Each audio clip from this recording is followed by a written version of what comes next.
چرا هاوس آف دراگون توی فصل اول طرف هیچ کدوم از خاندانها رو نمیگیره؟ با این رونمایی جذابی هم که برای فصل 2 زده و توی اون تارگریان ها یک تریلر دادن و هایتاور ها هم یک تریلر جداگانه، انگار میخواد این روند تو فصل دوم هم ادامه پیدا بکنه. چرا؟ نکته دیگه، جهان باستان که هم گیم آف ترونز و هم هاوس آف دراگون مربوط به اون دوره هستن، با جهانی که ما در اون زندگی میکنیم کلی تفاوت دارن.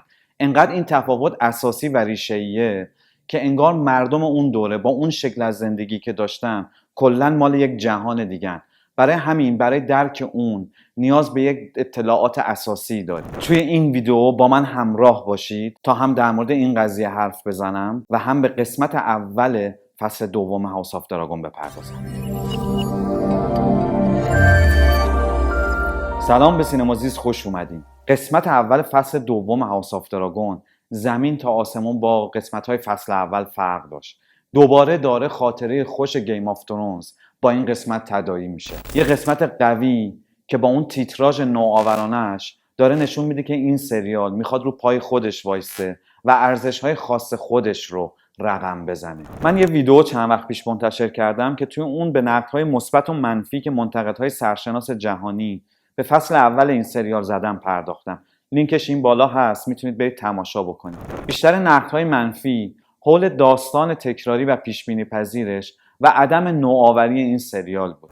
اما گویا این ایراد داره توی فصل دوم برطرف میشه. تیتراژ دیگه تقلیدی از تیتراژ گیم آف ترونز نیست و اصلا یه ایده کاملا جدید داره. سریال توی شمال شروع میشه، محل حکومت استارک ها، یعنی همون جایی که گیم آف ترونز شروع کرد. دوباره کلاغ، دیوار و نگهبانان شب، با یه مونولوگ جذاب که اتفاقا میخوام بحثم رو درباره جهان باستان با همین مونولوگ شروع بکنم. Duty is sacrifice. It eclipses all things, even blood. All men of honor must pay its price. وظیفه چیزی جز فداکاری نیست. این اعتقاد بنیادین دوران باستانه. وظیفه در برابر خدایان، وظیفه در برابر خاندان. اصلا موجودی به عنوان انسان دونسته می شده که دارای وظیفه در قبال یکی از این دوتا باشه، چه به اون پایبند باشه چه نباشه. همین که دارای وظیفه هست مانع از این میشه که اون رو وحشی قلمداد کنن. وحشی هایی که دیوار 230 متری شمال در برابر اونها بنا نهاده شده تا مانع از ورود اونها به شهر بشه. وحشی هایی که توی گیم آف ترونز دیدیم سپاه شاه شب هستن، سپاهی که توش موجوداتی مثل غول‌ها و حیوانات عجیب الخلقه وجود داره. پس مرز بین حیوان و انسان وظایفی بوده که خدایان بر دوش انسان میگذاشتن و خدایان اوامرشون رو از طریق خاندان به انسان ابلاغ میکردن. چرا اینطوریه؟ چون دین اون موقع دین طبیعی بوده. بریم ببینیم ویژگی‌های ادیان طبیعی چی هستن. همه فرهنگ‌ها به نوعی تمدن خودشون رو با ادیان طبیعی شروع کردن. توی این شکل از دین، خدا، فرشتگان، ارواح و این جور چیزها جدای از طبیعت دونسته نمی شدن و به نوعی بخشی از اون به حساب می اومدن.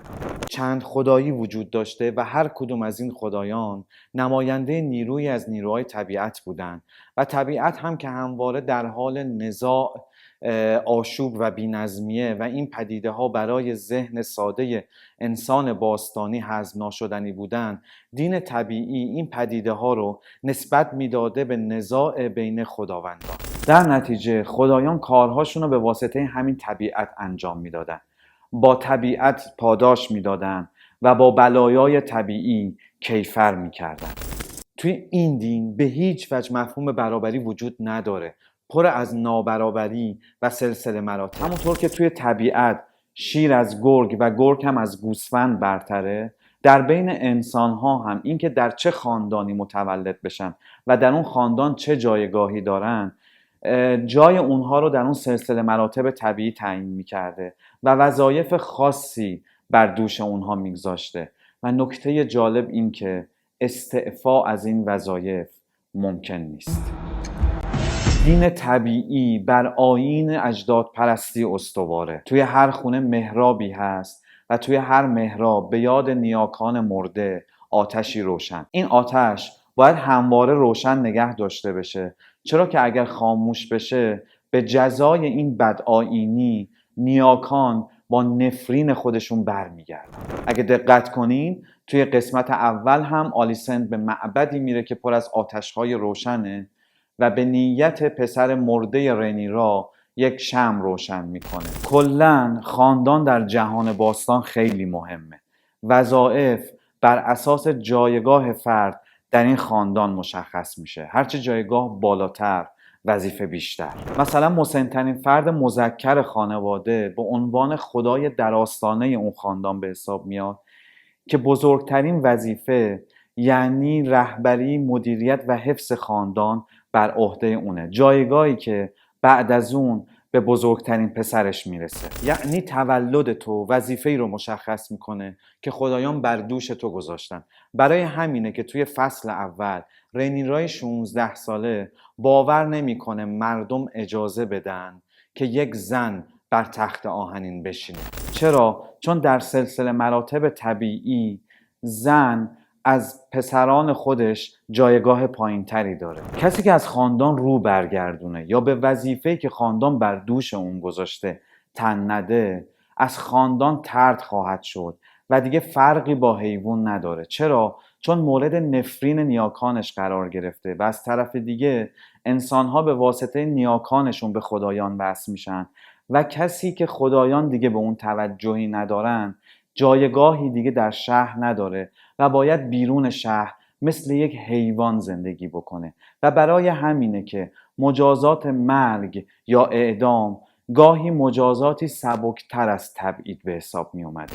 پس باید حواسمون باشه که این مسئولیت ها به واسطه تولد بر فرد باستانی مترتب می شده و به هیچ عنوان قابلیت استعفا نداشته. همونطور که امروز ما نمیتونیم از نقش پدر مادری خودمون استعفا بدیم، یعنی یک روز به بچه‌مون دست بدیم بگیم که خب دیگه من از امروز پدرتو نخواهم بود، در اون زمان هم فرد باستانی نمیتونسته از زیر بار این مسئولیت‌های اجتماعی شونه خالی بکنه به هیچ وجه. اگه یادتون باشه توی فصل اول اگان تارگریان بعد از فوت ویسریس فرار کرده، چرا که نمیخواد زیر بار مسئولیت پادشاهی بره، اما اونو میگیرن به زور به دربار میبرن و تاج رو روی سرش میگذارن. اینطور نبوده که شاه شدن ربطی به لیاقت فرد و یا شایستگیاش داشته باشه. نمیتونی بگی چون برادر کوچکتر من توانایی‌های بیشتری از من داره در اداره امور و حکومت بر یک کشور پس اون بیاد شاه بشه. اصلا نظر تو مهم نیست، خدایان بهتر میدونن. اصلا شاید اراده خدایان بر این باشه که یک خاندان با یک شاه بی‌لیاقت نابود بشه، مثل توی گیم آف ترونز که خاندان برایتون ها به واسطه شاهی جافری بی‌لیاقت و هوسباز زمام امور رو از دست داد و حکومت به دست لنیسترها افتاد. این سلسله مراتب رو به خوبی میتونیم توی این دیالوگ ملکه رنیرا ببینیم. It's been said that as Targaryens we are closer to gods than to men. اینکه تارگریان ها به خدا نزدیکترن، حالا یا به واسطه اینکه اژدهاها فقط رام اونها میشن یا به واسطه خونشون. به هر حال یک چیز مادی این وسط وجود داره که این مطلب رو برای همه اثبات میکنه. برای همین هم هست که توی تمام دربارهای دنیای باستان روحانیون دینی که بهشون میگن میستر وجود دارن. برای همین هم هست که به رؤیاهاشون، به شهودهاشون خیلی اعتبار میدن. چرا؟ چون واسطه بین اونها و خدایانه، پیامهایی هست از طرف خدایان یا نیاکان مردشون. برای همین هم هست که توی هر خاندان اسراری وجود دارن که از نسلی به نسل بعد، سینه به سینه، از پادشاهی به پادشاه بعد منتقل میشه. مثل چیزی که ویسریس به رنیرا میگه در مورد ملکه‌ای که جلوی پیشرفت پادشاه شب رو میگیره. البته ما میدونیم که این ملکه رنیرا نیست، دنریس خواهد بود. به هر حال جهان باستانی به هیچ عنوان برای فرد و انتخاب‌های فردی ارزش قائل نمیشه. برای همینه که میگم مردم اون دوره برای ما انگار از یک سیاره دیگه اومدن. ما انتخاب‌های فردیمون یکی از ارزشمندترین چیزهاییه که داریم. خودمون همسرمون، شغلمون، میزان وابستگی به خانواده‌مون رو انتخاب میکنیم. خودمون انتخاب میکنیم در چه شهر یا در چه کشوری زندگی بکنیم. میتونیم با تلاش زیاد حتی طبقه اجتماعیمون رو هم عوض بکنیم. ممکنه رعیت باشیم و با تلاش زیاد تبدیل به یک سیاستمدار، تبدیل به یک تاجر باشیم. اما هیچ کدوم از این امکانها در زمانه باستان وجود ندارد. رعیت زاده ای رعیت خواهی بود، تاجر زاده ای تاجر خواهی بود، شاهزاده ای یا شاه میشی یا شاهزاده باقی خواهی موند. شهرت رو که به هیچ عنوان نمیتونی عوض کنی، چون تو به واسطه نیاکانت که در خاک اون شهر مدفونن به خدایان وصل میشی و شهرهای دیگه خدایان خاص خودشون رو دارن. ما نشانه های از این سبک زندگی رو توی گیم آف ترونز و هاوس آف دراگون میبینیم، هرچند نه به طور کامل، چون این اثر برای یک انسان قرن 21 ساخته شده و بعد یک اشتراکاتی بسازه که بتونه همزاد پنداری بکنه. اما حقیقت اینه که اون سبک زندگی برای انسان امروز کاملا بیگانه و غریبه است. با توجه به این موضوع بریم سراغ یک نکته خیلی مهم برای درک فصل اول و دوم هاوس آف دراگون.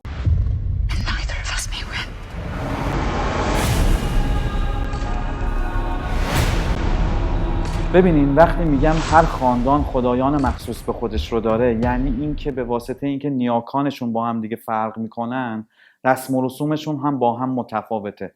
مثلا استارک ها به این معروفن که به هیچ عنوان عهد و پیمان خودشون رو نمیشکنن، یا شعار لنیسترها اینه که یک لنیستر دین خودش رو حتما ادا میکنه. برای همین این خدایان متفاوت وظیفه‌های متفاوتی روی دوش خاندان ها میگذارن.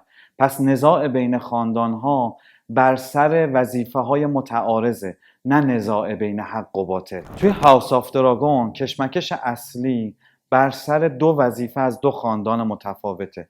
یکی وظیفه تارگریان ها برای تحقق رؤیایی که از اگان فاتح نسل به نسل منتقل شده و اون جلوگیری از فاجعه پادشاهی شبه، و دیگری وظیفه هایتاورها برای حفظ تمامیت کشور به واسطه حفظ سلسله مراتب طبیعی. اونها نمیخوان ملک رینی را به سلطنت برسه، چرا که اکثر خاندانها به این سلسله مراتب باور دارن و اگر این سلسله مراتب رعایت نشه ممکنه تخت پادشاهی مورد تهدید قرار بگیره. عوامل هاوس آف دراگون با پرداخت موازی به هر دو خاندان رقیب سعی دارن به ما بفهمونن که هر دو خاندان به دنبال عملی کردن وظیفه‌ای هستن که برای اونها مقدسه. پس نباید به هیچ عنوان تعارض بین این دو خاندان رو مثل دعوای بین دو خانواده مثل راکفلر و دوپونت تو آمریکا دونست که امروز بیشتر به دنبال افزایش قدرت خودشون هستن. توی جهان باستان به هیچ عنوان این نزاع‌ها بر اساس میل به افزایش قدرت یا بهره‌مندی نبود. بهره‌مندی رو خدایان میدادن، مثل لنیسترها که توی زمینهاشون پر از معادن طلا بود، یا تارگریان ها که اژدهاها فقط رام اونها میشدن. اینها فقط به دنبال اجرای فرامین خدایان خاص خودشون بودن. حالا این موازنه چجوری توی سریال برقرار میشه؟ اگر اونور ملک رینیرا هست، اینور هم ملک آلیسنت هست که هر دو میخوان از دمیدن در آتش جنگ جلوگیری بکنن. اگر اینور دیمون تارگریان هست، اونور هم شاهزاده ایمون رو داریم که هر دو بر طبل جنگ میکوبن. ایمون از یک طرف نمیتونه اژدهاش رو کنترل بکنه و ناخواسته پسر رینیرا رو میکشه. از این طرف هم دیمون 2 نفر رو اجیر میکنه تا برن ایمون رو بکشن، اما اونا اشتباهی پسر نوزاد شاه رو به قتل میرسونن. به نوعی سریال داره قرینه سازی میکنه تا این دوتا خاندان متوازن بمونن، تا مخاطب به دلخواه یکی از اونا رو انتخاب بکنه. به نوع بازاریابی جذاب این سریال دقت بکنید. نیویورک پر شده از پرچم‌های جداگانه این دو خاندان که هر کدوم طرفداران خودشون رو دعوت به تماشای این سریال کردن. مثل تبلیغات 2 تا تیم فوتبال که مربوط به یک شهر هستن و قراره به زودی در یک دربی شرکت بکنن. طرفدارهای فوتبال فارغ از اینکه تیمشون چقدر اشتباه داشته باشه به هیچ وجه دست از طرفداری اون بر نمیدارن. انگار سریال هم میخواد همین راه رو دنبال بکنه. و در نهایت توی همین یه قسمتی که از فصل دوم منتشر شده تصاویر به این زیبایی وجود داره که یادآور شکوه گیم آف ترونزن. تصاویری با طراحی صحنه، طراحی لباس، کمپوزیسیون، طراحی نور و تصویر برداری فوق‌العاده. گیم آف ترونز پر از این تصاویر بود. این سریال گویا میخواد به شکوه گیم آف ترونز برسه و به نظر من موفق هم خواهد شد. هرچند به نوعی این سریال داره از موفقیت گیم آف ترونز بهره میبره. اگر اونجا جافری داشتیم، اینجا هم جوون خامی داریم به اسم اگان تارگریان که پادشاهی چیزی جز هوا و هوس براش نیست. پادشاهی که احتمالاً فجایع زیادی رو قرار به بار بیاره. امیدوارم این برنامه به درک شما از جهان گیم آف ترونز و هاوس آف دراگون کمک کرده باشه. اگر این اتفاق افتاده لطفاً با لایک و سابسکرایب این شانس رو بهش بدین تا یوتیوب اون رو به مخاطبهای بیشتری پیشنهاد بده.